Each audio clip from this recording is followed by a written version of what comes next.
Tell me about your art. Where did you start? Where is your heart? Every We are story here shows. on another episode of About Your Art podcast. We're here with my new friend Debra. We bonded earlier. She's got the same exact birthday as my dog sitter, who I love because, yeah, no, that's a whole nother thing. But anyways, let's focus on the art. So we are here at the Tephra Arts Festival. Um, and this is the last day of the show. So, Deborah, tell us a little bit about your art. My work is a mix of glass that I make and carve, natural gemstones, and sterling silver or gold that I hand construct. Mm-hmm. So I think of my work as a mixed media Mm-hmm. jewelry.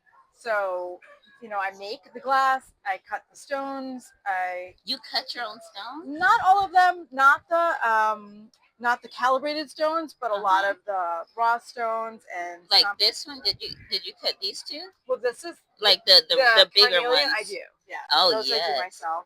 I love that. That way I can It's get unusual it shapes feels and facets. yeah, it feels natural and Hmm. not so cookie cutter. Exactly. And yeah, no, Yeah. that's super cool. Okay, so how long have you been doing this type of art?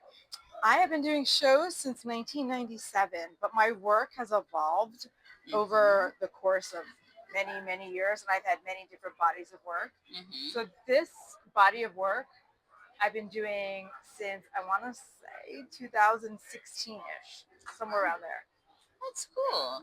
and it's still evolving. Yeah, I was gonna say that's a good tidbit for future artisans because sometimes we'll like as an artist sometimes you'll be stuck in a rut or like you'll feel like oh I shouldn't evolve because this is doing so well.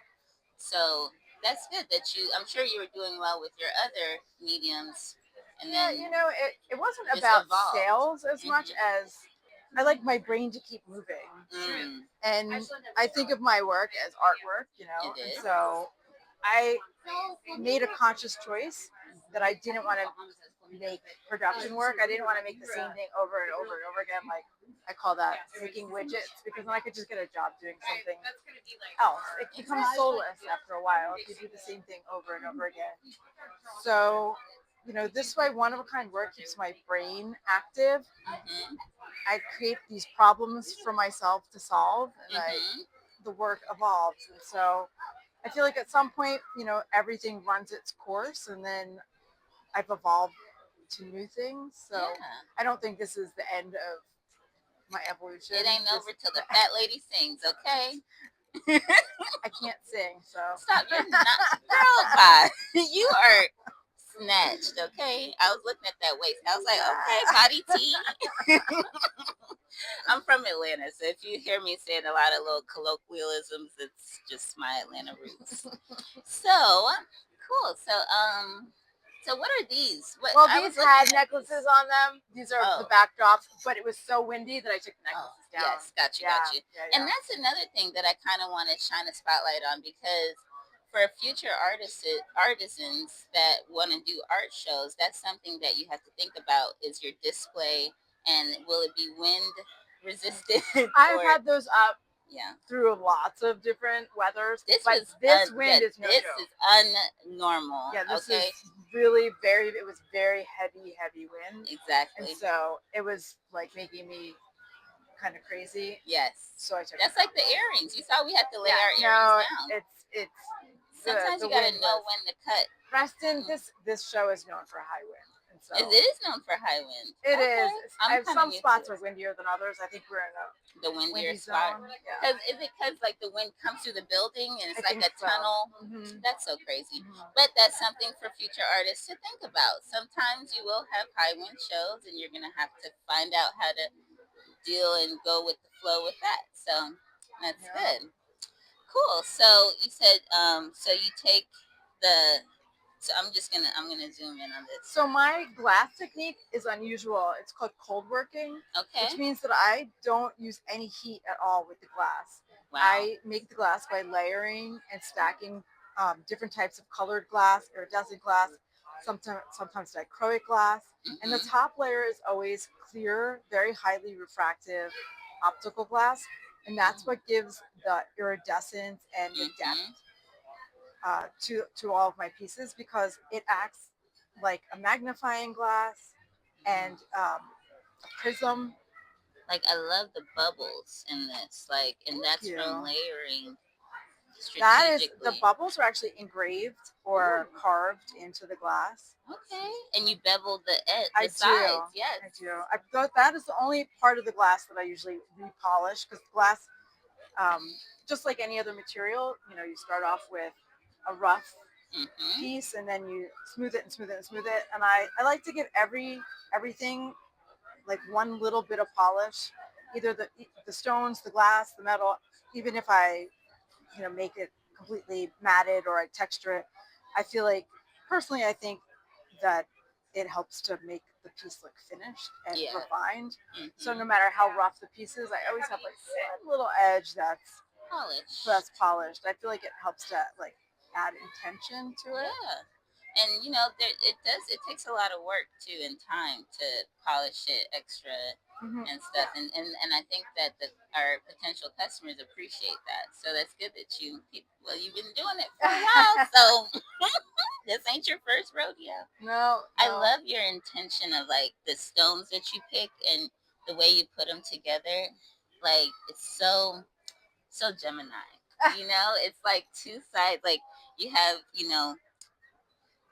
it's been a long show, so No, that's okay. my words aren't I like really contrast. yes, I like contrast. hard That's the soft word. Yes, and the different textures. that's the twins. I like to play off of like even geometric and organic.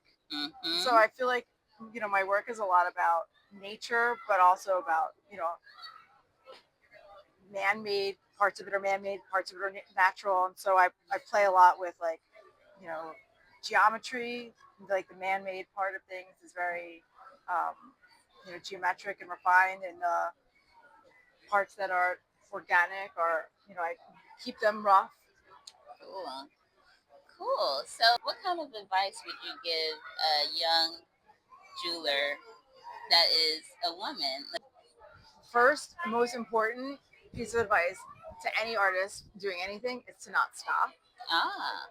Is to keep making, because once you stop, it's really, really hard to pick up the momentum again. Yes. So that's like the most important piece of advice at all. And the second is to be confident in your own taste. Yes. Because not everybody's going to be into what you do. Mm-hmm. Not every show is going to let you in. Not every customer is going to buy what you have. Some shows are going to suck. There's going to be rejection. And it all goes hand in hand. With the success, there's lots of rejections, and not every rejection is a bad thing. Sometimes you maybe weren't meant to do that thing that you were rejected from, but also like the rejections help you move forward. It's protection sometimes too. I've heard people say that where, like I was raised in the church. They would say, man's rejection is God's protection or something. So it's like sometimes it is divine intervention, and sometimes it pushes you. You let it push you forward to something even better. It could be the catalyst. It can be. Yeah. So I think those are like the two most important things for anybody. But as a woman, it's also important to really be aware of your surroundings. Yes.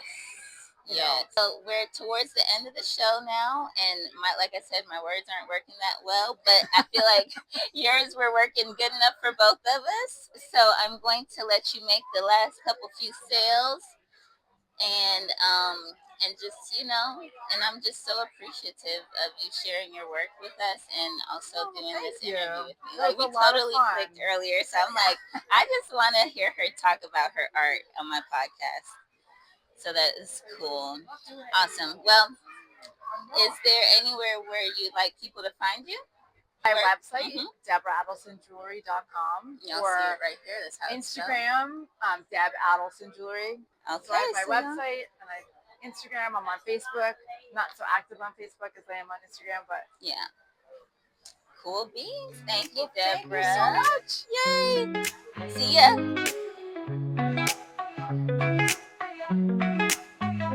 Hey, we're about your eye. Every story shines. It's a work